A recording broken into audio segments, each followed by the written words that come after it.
Start recording.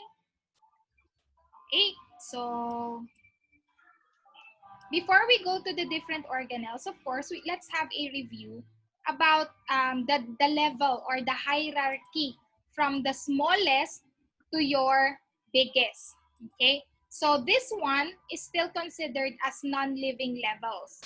So when we say non-living levels, ibig sabihin on this part, they are still considered as non-living things. Okay, so the smallest is actually the atom. So we studied nung a few months ago when we were in the first quarter na meron tayong tinatawag na elements and we have what we call as your compounds. So the smallest level is actually an atom. Okay? So meron tayong hydrogen, meron tayong carbon, we have oxygen, we have nitrogen, we have phosphorus. So those are common elements that are actually found inside our body. And when you combine these different atoms or these different elements together, what they will form is what we call as your molecules. So the molecule is actually bigger than your atoms. Atom. So for example, carbohydrates. Carbohydrates is a big molecule and it is made up of carbon, hydrogen, and oxygen elements. So meron siyang tatlong atoms in the carbohydrates. Specifically, ang carbohydrates is C6H12O6, meaning it has 6 carbohydrate atoms, it has 12 hydrogen atoms, and it has 6 oxygen atoms. So yan yung ating carbohydrates. Pagdating naman sa proteins, meron na siyang additional na nitrogen. Sure. Yes? Yung element, sir, atom lang. Yes po. Ha? Parang ibang pangalan lang, sir? Di ba yung, for example, yung inyong element na hydrogen, meron pa siyang subatomic parts. Meron siyang proton, may electron, may neutron. Pero yung, kumbaga, yung pinakamaliit na niya is the atoms. Okay? So yung proteins, similar to carbohydrates, meron siyang carbon, meron siyang hydrogen, and it also has oxygen, pero meron na din siyang nitrogen. And in some proteins or in some amino acids, they even have sulfur. Okay, so it is made up of different elements. Now, when we combine these different molecules, we are going to form what we call as organelles. And these organelles is what we will be learning about today. So these organelles are the mini organs or the small organs of the cell. Okay, so they are made up of different molecules. But you have to remember that they are still considered as non-living. So when we say non-living, ibig sabihin, they are not capable of doing things that living things can do. For example, a living thing can gather food. A living thing can consume food, can digest food and get nutrients from it. And a living thing can remove the non-important things from his or her body. For example, when you poop or when you urinate, you are removing things that are needed in your body. So those things cannot be observed in an atom. An atom doesn't feel hunger. So an atom does not need to gather food and an atom does not need to eat. The same when it comes to your molecules. Your molecules, they don't digest food, they don't intake food, they don't digest food. The same when your organelles. They don't they are not able to gather food, they are not able to get the nutrients that they need. So because they are not able to do those things, therefore they are considered as non-living things or they are considered as non-living. Another characteristic of a living organism is that it has the ability to reproduce. But an atom cannot reproduce on its own. Your molecules, they cannot reproduce on its own. The same with the different organelles, they cannot reproduce on their own. So because they cannot reproduce, they are considered as non-living. So saan nagsisimula yung pinakamaliit na living organism, it actually starts here when it comes to your cells.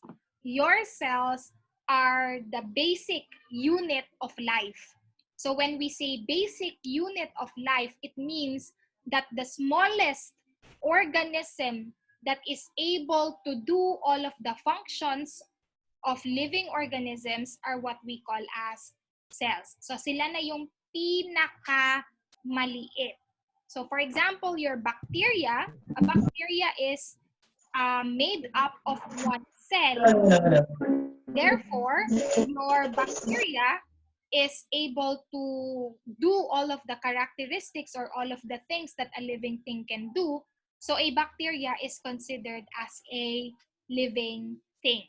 So kahit na gaano siya kaliit, it is actually very, very small. You cannot see them with your naked eye. You have to use a microscope in order to see what a bacteria looks like, but it is a living thing. So bacteria can find their own food. Bacteria can intake food. It can reproduce.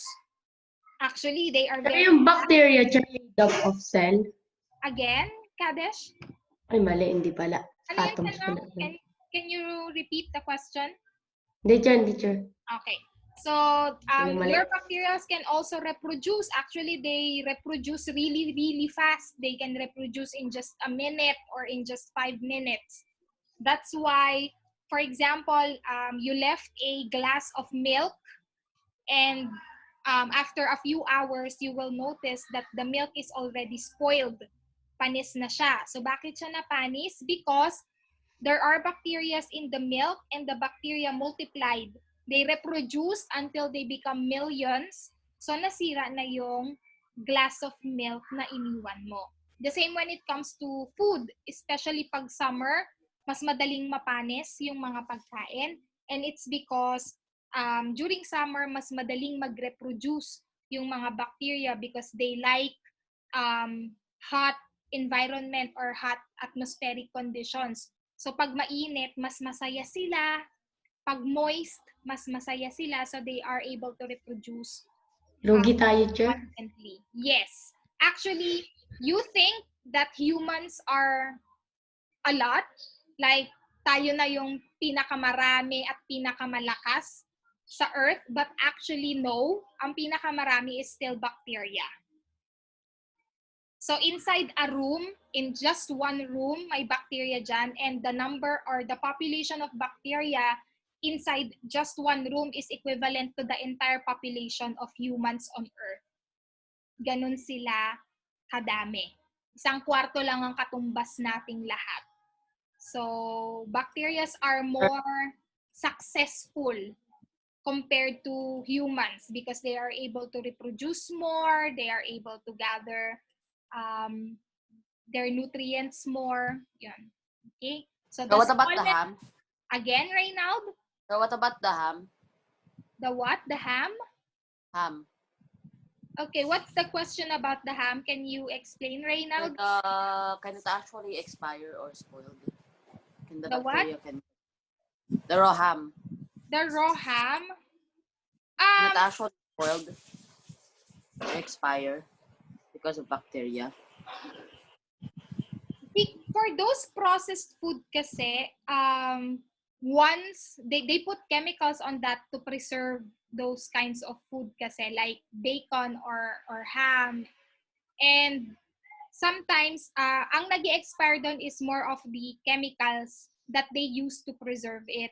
So after some time, hindi na effective yung preservatives niya, then it goes back to the normal food na after some time na nasuspoil na siya or napapanis na siya. So pag effective pa yung chemicals niya, it means it's like it's able to remove the bacteria or it is able to kill the bacteria. Kaya even though medyo matagal na panahon, hindi sila basa-basa madaling masira or mapanis. Pero pag hindi na effective yung chemicals, then they are vulnerable to the bacteria ulit. Or they are susceptible to spoiling kasi hindi na effective yung chemicals, so mas effective na during that time yung mga bacteria. At the same time, for example, yung lasa nila or yung taste, pagka-expired na, medyo nagbabago na yung lasa. For example, sa milk, parang may kakaibang lasa na siya or medyo matabang na yung lasa niya. Kaya hindi nila sinasuggest that you consume Maasim, Char? are already expired. Uh, Iba yung asim. Yung maasim yung panis. Pero pagka yung carton or yung box of milk na hindi pa nabubuksan, pero expired na siya, pag binuksan mo siya, hindi siya panis. Pero iba na yung lasa niya. Tapos parang mas Yuck. masaw siya. Paano, Char, kapag ano na? Amag. Iba yon. Iba yung mold Iba na yun, Char. sa bacteria. But molds are also considered as unicellular. So they are also living things. So kung mapapansin niyo yung amag or yung molds, dumadami din siya. Minsan isang maliit na circle lang doon sa bread. After some time, lahat na nung bread meron ng amag. Because molds are actually unicellular organisms and they are capable of reproducing. So dumadami din sila. Okay? So the cell is the smallest living organism. You cannot find anything smaller than a cell that is capable of the doing things that a living organism can do. May mas maliit, pero hindi sila living organism. Okay, lilinawin ko yon. May mas maliit sa cells. Diba? We have the organelles, we have the molecules, we have the atoms. Pero those are not living organisms. Ang Smallest. it's still Atoms? ang smallest ay atom. Pero Oh. kasi, an atom is not a living organism. Kaya ang sabi natin, ang pinakamaliit na living organism is your cells. So this is the basic Tissue. unit of life. Okay? And then when we combine cells that have the same function or they are doing the same things. For example, these cells are secreting acids. These cells are absorbing nutrients. When we combine them together, cells that are doing the same things, then we are going to form what we call as your tissues. So in your body, Tissue. kinds of tissues. For example, the muscle tissue in your arms are actually different from the tissues found in So your yung muscle tissues, Char, iba, madaming cells yun. Yes, of course. A human body is composed of millions of cells. Millions of cells. Ilang atoms yung tao? I don't know how to count how. It depends on your height. It depends on your surface area. Pero madami yun, Char. Of course, if we have So millions, hindi daw nagtatouch yung atom. alin ba yung core ng atoms? Opo, Char. The core, no, because they have orbital levels. And you will learn about the different orbital levels in grade 9. Tagal pa. Yes. So, for example, may 8 orbital levels ang isang atom. Ang nagtatouch lang with another atom is, syempre, the outer shell or the outer orbital. Pero yung core niya, yung pinakagitna niya, yung nucleus niya, it does not touch the nucleus of the other atoms. Okay, let's go back. So again, tissues are made up of cells that have the same function and they are working together. So the cardiac muscle or yung tissues that is found in your heart is different from the tissues that is found in your brain, different from the tissues that is found inside your intestine, and different from the tissues that is found inside your muscles. Kasi iba-iba yung function nila. And then when we combine these different tissues together, then we are going to form what we call as your organs. So we have a lot of organs in our body. Your eye is an organ, the tongue is an organ, heart, brain.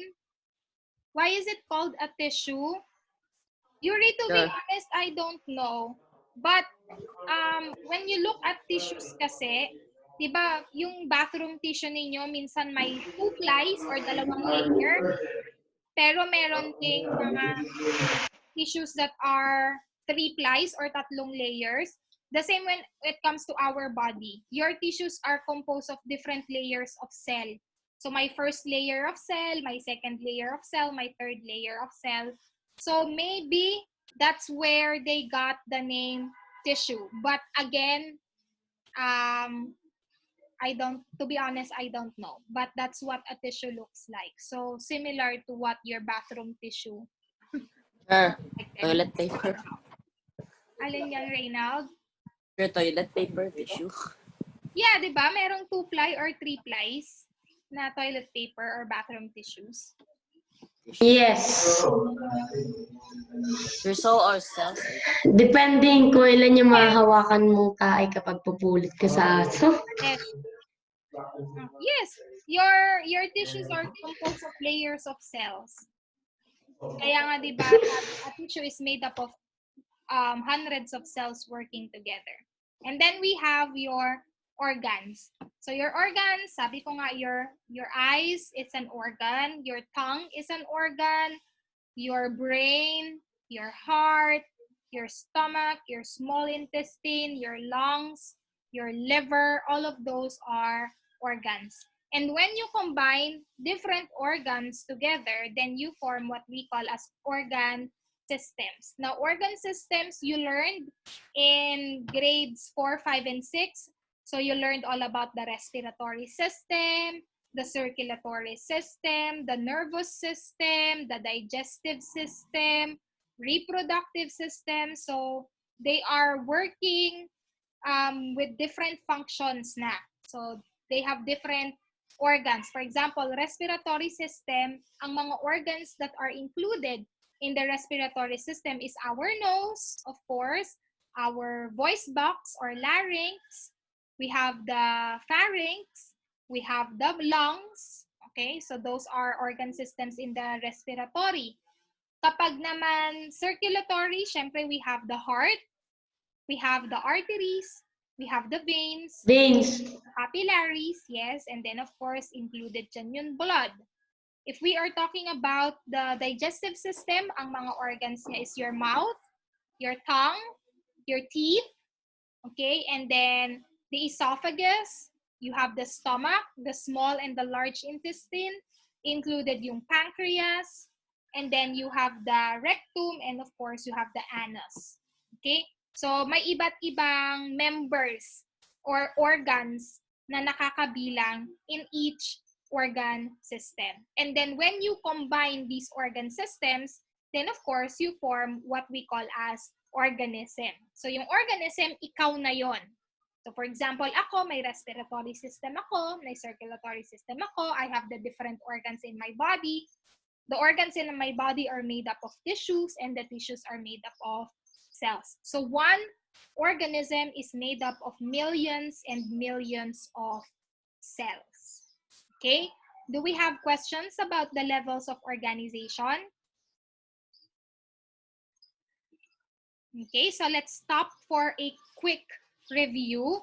So ano yung, can you give me the smallest non-living thing?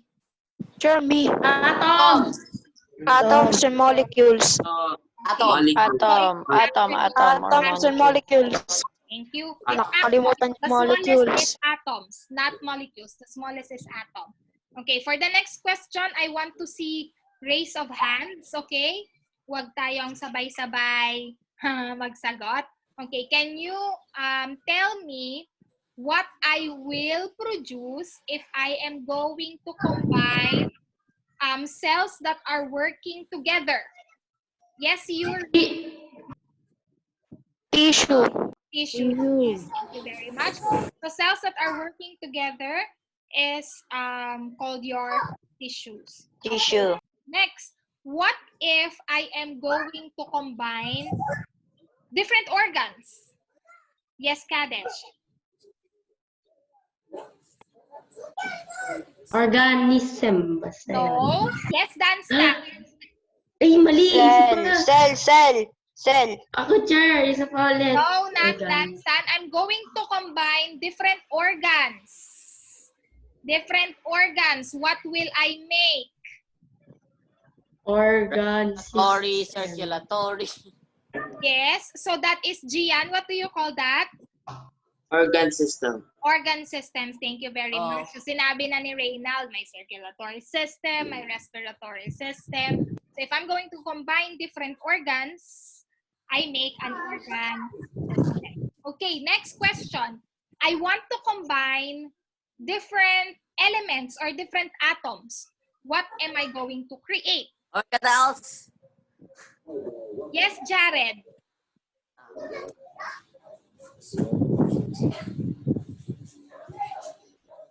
Oh my God, no. Sure, wait, sorry, my microphone wasn't working. I said molecule. Yes, molecules. Okay, so if I'm going to combine different atoms, I'm going to create molecules. Can you give me an example of a molecule, Reynald?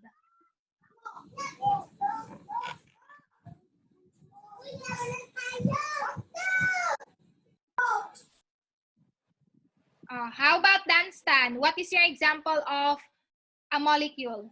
Carbohydrates. Carbohydrates, of course, we have Proteins. Yes, Thank we you. also have lipids. Thank you, sure. Okay, next, I'm Proteins. going to combine Sir, different. can I go to the PR?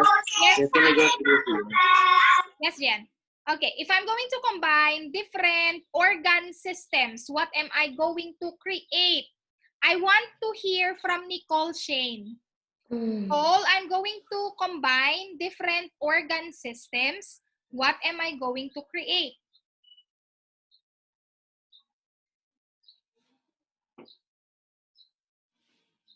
Teacher Gian's profile picture is ano? Very disturbing. Ate Nicole, can you hear me? If I am going to combine the different organ systems, what am I going to create?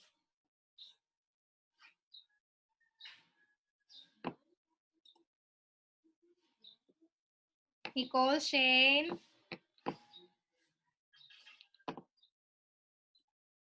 Saan na siya? Nicole, can you hear us? Okay, how about Ayana? Ayana, if I'm going to combine the different organ systems, what am I going to create?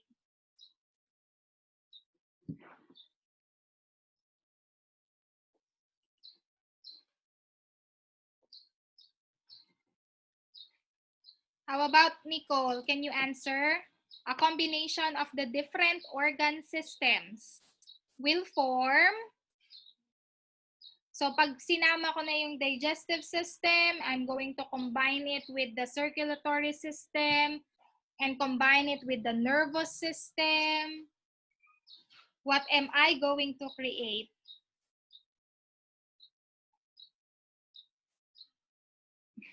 Journey. Let's try and wait for Ayana or Nicole Reynald, ha? And then if not, I will call you. Come on, please. Nicole, do you want Reynald to help you?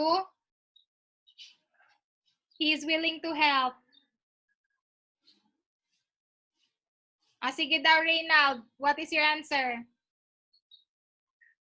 Organisms. Thank you very much. Yes, so the answer is organism. Okay? So if I'm going to combine the different organ systems, we are creating an organism. Okay, so now let's continue with our lesson. This one is already discussed previously.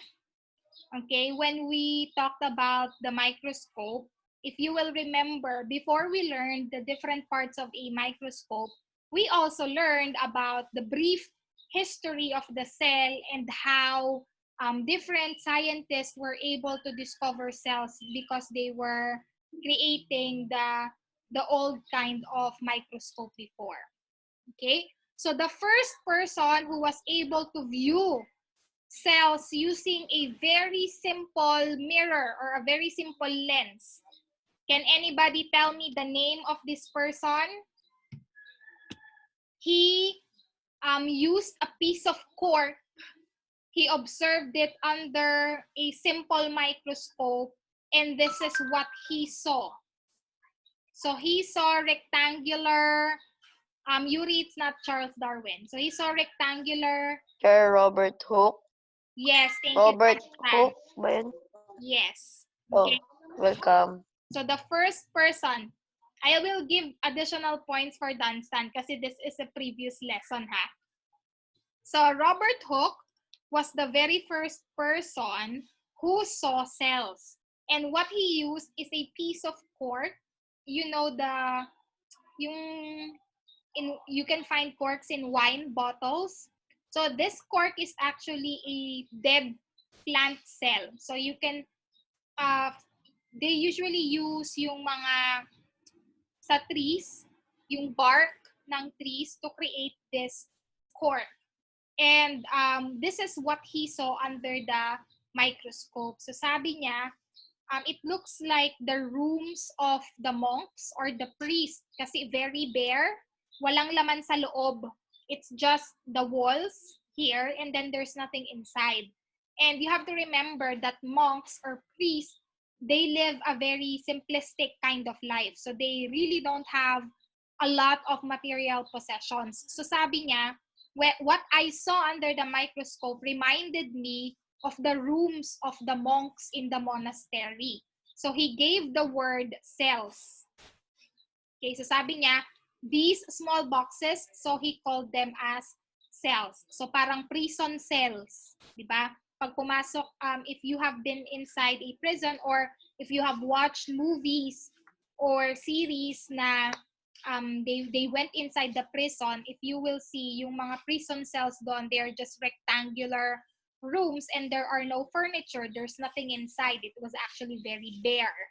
So yun yung sabi niya ni Robert Hooke that he observed when he checked a piece of cork under the microscope. And because of that, he gave the word cells. Okay? So sabi niya, he's responsible for calling them cells because it reminded him of the rooms or the cells of monks inside a monastery. So the reason why what he saw in a microscope is like this, there's nothing inside, is because a cork is actually a dead piece of wood. So patay na yung cells inside this cork. That's why you cannot see the different organelles inside the cells here because it's already dead. But if Robert Hooke is going to observe a living cell, a cell that is alive, then he is going to see the different organelles or the different parts inside the cell. Okay? And then another person he observed this is Anton von Leeuwenhoek. Okay? And he was the first person to observe a living organism under a microscope. So if you will see here, this is the microscope that he used. It's very, very simple. So they just have a piece of lens here and a holder of the sample here. So very simplistic yung kanilang microscope noon. So limited din yung kanilang na-observe or nakikita under the microscope. But what Leeuwenhoek did was he used a drop of pond water. So pumunta siya sa kanal or pumunta siya sa isang pond, pumunta siya sa isang river or lake, and then he got some water samples and then he dropped this water into this microscope, and this is what he saw. So he saw that there are organisms in the water that are moving. It is actually zooming in and out of the lens. So ang bilis daw ng movement niya at hindi siya tumitigil mag-move. So sabi niya, it's like an animal but a very, very small animal that is actually moving. So ayan, so sabi niya, he used pond water for his observation, and this is what he saw. So this one is a unicellular organism, specifically yung mga protists such as euglena or amoeba, yan yung mga na-observe niya in the pond water. And Leeuwenhoek was actually very curious because he used a lot of things to observe in the microscope. So sometimes he would use the scrapings from his teeth, sometimes he will use other materials and then observe it under the microscope. Okay? Grade 7, we will continue our lesson pero my meeting room is going to end.